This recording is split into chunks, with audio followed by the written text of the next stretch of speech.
नहीं थम रहा यूजीसी पर महासंग्राम। सवर्ण समाज ने किया 8 मार्च को दिल्ली कूच का ऐलान। ईंट से ईंट बजाने की खाई साधु संतों से लेकर करणी सेना ने कसम।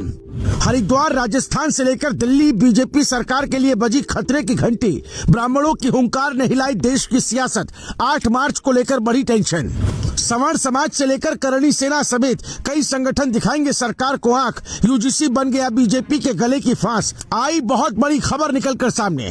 देश की सियासत में इस समय यूजीसी का मुद्दा सबसे ज्यादा गर्म है, जिसने सरकार से लेकर विपक्ष तक सबकी धड़कन बढ़ा दी है। यूजीसी के नए नियमों को लेकर जो विवाद शुरू हुआ था वो अब एक बड़े आंदोलन का रूप लेता नजर आ रहा है। हरिद्वार से लेकर राजस्थान तक विरोध की आवाजें उठने लगी है और अब सीधा ऐलान दिल्ली कूच का हो गया है। साधु संतों से लेकर सवर्ण समाज और करणी सेना तक कई संगठन खुलकर मैदान में उतर आए हैं।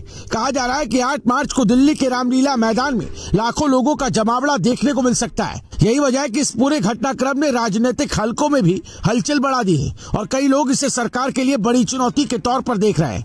दरअसल धर्मनगरी हरिद्वार से इस विरोध की सबसे बड़ी तस्वीर सामने आई। स्वामी सर्वानंद घाट से संत समाज की विशाल पदयात्रा शुरू हुई, जिसमें कई प्रमुख संत और उनके अनुयायी शामिल हुए। इस यात्रा में यति नरसिंहानंद, अधीर कौशिक और यति राम स्वरूप आनंद गिरी जैसे नाम भी दिखाई दिए। संत समाज के लोगों ने अपने हाथों में बैनर लेकर यूजीसी के नए नियमों का विरोध किया और नारे लगाते हुए इसे वापस लेने की मांग की। प्रदर्शन में शामिल लोगों का कहना है कि शिक्षा और परंपराओं से जुड़े मामलों में संत समाज की अनदेखी स्वीकार नहीं की जाएगी। संत समाज के नेताओं ने यूजीसी के प्रस्तावित कानून को काला कानून बताते हुए केंद्र सरकार से इसे तुरंत वापस लेने की मांग की।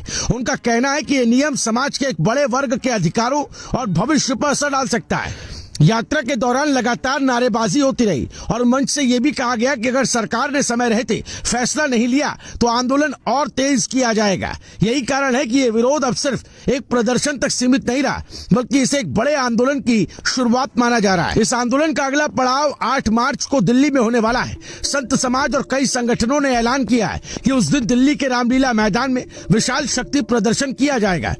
आयोजकों का दावा है कि देश के अलग अलग राज्यों से लोग वहां पहुंचेंगे और यूजीसी के नियमों के खिलाफ अपनी आवाज बुलंद करेंगे। पंडित अधीर कौशिक ने कहा कि यह कानून सवर्ण समाज के बच्चों के भविष्य के लिए खतरा बन सकता है और इसे किसी भी कीमत पर स्वीकार नहीं किया जाएगा। उन्होंने ज्यादा से ज्यादा लोगों से दिल्ली पहुंचने की अपील की ताकि आंदोलन को मजबूत बनाया जा सके। इसी बीच राजस्थान के धौलपुर से भी इस विरोध की खबर सामने आई, जहां सवर्ण समाज समन्वय समिति और एकीकृत सामान्य वर्ग भारतवर्ष समिति ने यूजीसी के नए नियमों के खिलाफ आवाज उठाई। क्षत्रिय करणी सेना के राष्ट्रीय अध्यक्ष डॉक्टर राज शेखावत और महिला मोर्चा के अध्यक्ष डॉक्टर संगीता सिंह ने इन नियमों पर गंभीर आपत्तियां जताई है। उनका कहना है कि ये नियम संविधान में दिए गए समानता और भेदभाव निषेध के सिद्धांतों के खिलाफ है। अब सबकी नजर 8 मार्च पर टिकी है, जब दिल्ली में बड़ा शक्ति प्रदर्शन होने वाला है।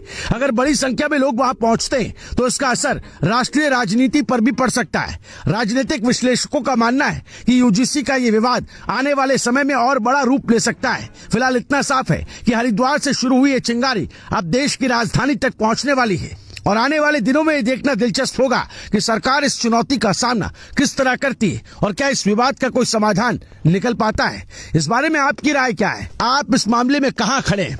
जरूर कमेंट करके बताएं। वीडियो को ज्यादा से ज्यादा शेयर करें। Bureau report, news live TV.